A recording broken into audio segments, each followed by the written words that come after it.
علم کبھی ہے کہ علم میں کوئی اسٹاپ ہے ہی نہیں. رواه ترمذی. ارے نبی نے کہیں اسٹاپ نہیں کیا تو آپ کیا کریں گے؟ نبی آخر تک بھی جب اللہ کی بارگاہ میں جا رہا ہے تب بھی نبی یہ دعا کر رہا ہے رب زدنی علما، یا رب اطلب منک زیادت فی العلم، اے اللہ زیادت علم میں آپ سے مانگتا ہوں. یا رب اطلب منک زیادت العلم، زیادت علم آپ سے مانگتا ہوں. تو نبی تو آخر تک طالب علم رہا، لیکن آپ وفاق المدارس سے فارغ عالم بنیں گے، لیکن نبی آخر تک طالب رہا. جو طالب علم ہے وہ عالم ہے، جو عالم ہے وہ ظالم ہے، وہ طالب علم بھی نہیں ہے. آپ سمجھے نہیں سمجھے؟ یہ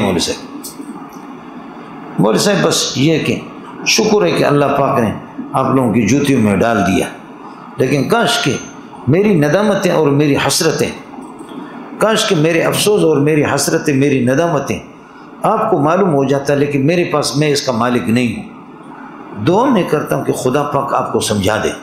بس جن کے والدین موجود ہیں وہ ہاتھ کھڑا کریں. دیکھیں سبحان اللہ، واہ واہ، کیا ہے، کیا کہنا. میں آج دور والوں کو بتا رہا تھا کہ میرے گھر سے یتیمی ایک بہت بڑی لعنت ہے. 4-5 سال کا بچہ ابا جی اس دنیا سے چلا گیا. والد صاحب نے ہماری 2 شادیاں کی تھی.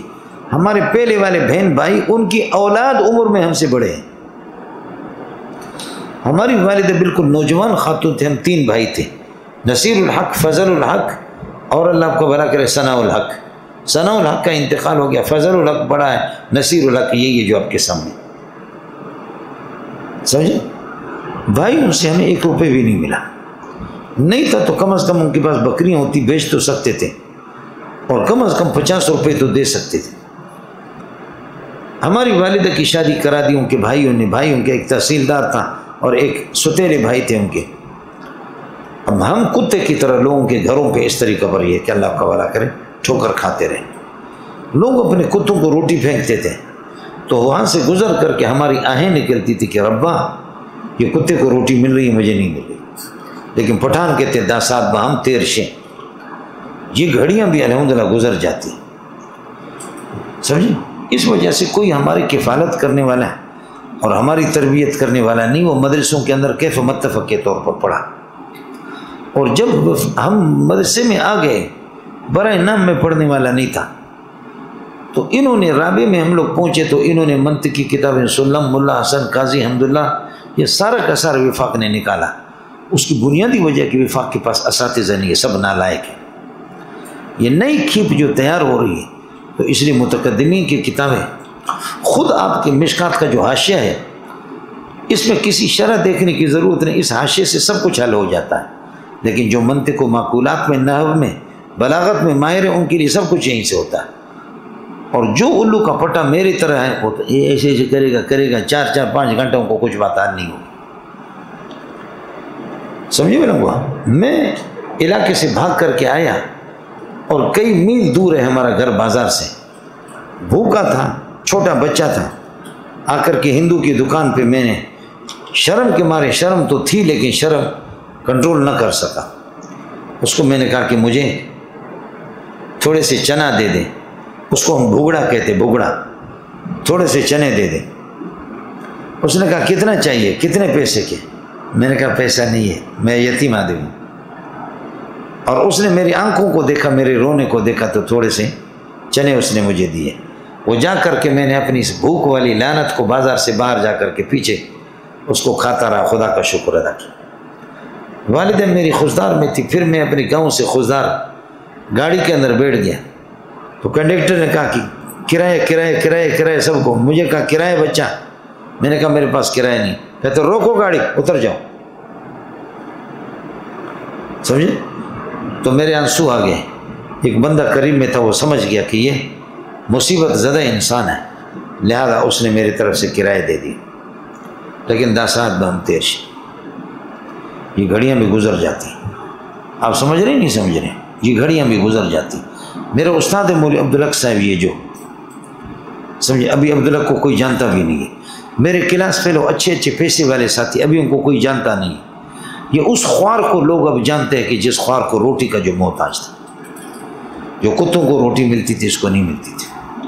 یہ مولوی عبدالحق اس سے پتہ کریں، اگر یہ منگو پیر میں جو پڑھاتا ہے، کون اس کا شاگرد ہے؟ یہاں ہاتھ کھڑا، یہ دیکھیں نہیں۔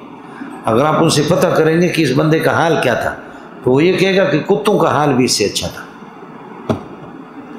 نہایت ذلت کے اندر، کن ذلتوں میں ہم نے پڑھا ہے، سمجھے، کن ذلتوں میں، لیکن افسوس پھر بھی کرتے ہیں کہ ذہین تھے لیکن وفاق والوں نے کتابیں سارے نکال دی۔ ہم بھی فضولیات میں ہماری تربیت بھی نہیں ہوئی، بس ایسے کیف متفق کے طور پر پڑھ لیا۔ اس لیے میں تو بیٹھتا ہوں تو میرے دوبر سے خون آتا ہے، لیکن آپ اپنے دوبروں کو سنبھالو، اس پیٹ کو، اس کا انتظام کر لینا، اور اپنے آلے تناسل کا انتظام کرنا کہ میں شادی کرنا، فرض کے لیے 24 گھنٹے پریشان ہونا، یہ انسانوں کی سوچ نہیں، یہ گدھوں کی سوچ ہے۔ یہ گدھے کتے اس قسم کے سوچ ہے، ان کی سوچ ہوتی ہے، انسان کی نہیں۔ انسان کی سوچ یہ ہوتی ہے کہ خدا کی دین کو میں کہاں تک پہنچا دوں، میں محمد کا سپاہی کس طرح بنوں، ابو بکر عمر کا سپاہی کس طرح بنوں۔ انسان کی سوچ یہ ہوتی ہے، سمجھے۔ اس لیے ساتھی جو ہے نا، جن کے والدین زندہ ہیں نا، وہ خدا کا شکر ادا کریں اور اپنے وقت کو ضائع نہ کریں، جان کی بازی لگا کر کے محنت کریں، بس ہمارے لیے جو کچھ ہو گیا سو گیا۔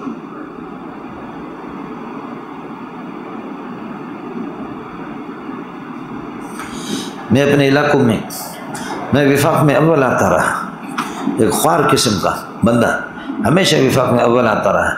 شیخ الحدیث سلیم اللہ ہمارے علاقے میں گئے، بڑا جلسہ ہوا، کہنے لگے کہ ایک خوار یتیم بچہ ہمارے یہاں پڑھتا ہے اور وہ وفاق میں کسی کو چھوڑتا بھی نہیں، سمجھے، نہ دورے میں نہ نیچے درجوں میں، میں نے کسی کو نہیں چھوڑا، نہ کلاس میں میں کسی کو چھوڑتا تھا۔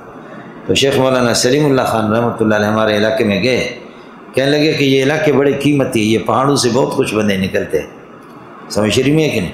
پھر میں نالائق تھا، لیکن میرا بھائی چچزاد بھائی ایسا بہترین مدرس تھا، بہترین مدرس تھا کہ لوگ مرتے تھے اس کے لیے، مولانا محمد صادق رحمۃ اللہ علیہ۔ تو حضرت جی فرماتے تھے کہ یہ ان غریب ملکوں سے اور ان پہاڑوں سے بھی بہت کچھ لوگ نکلتے ہیں، سمجھے، یہ اس کی بڑی مہربانی، ہم نے اس کی قدر نہیں کی، سلیم اللہ خان صاحب کی۔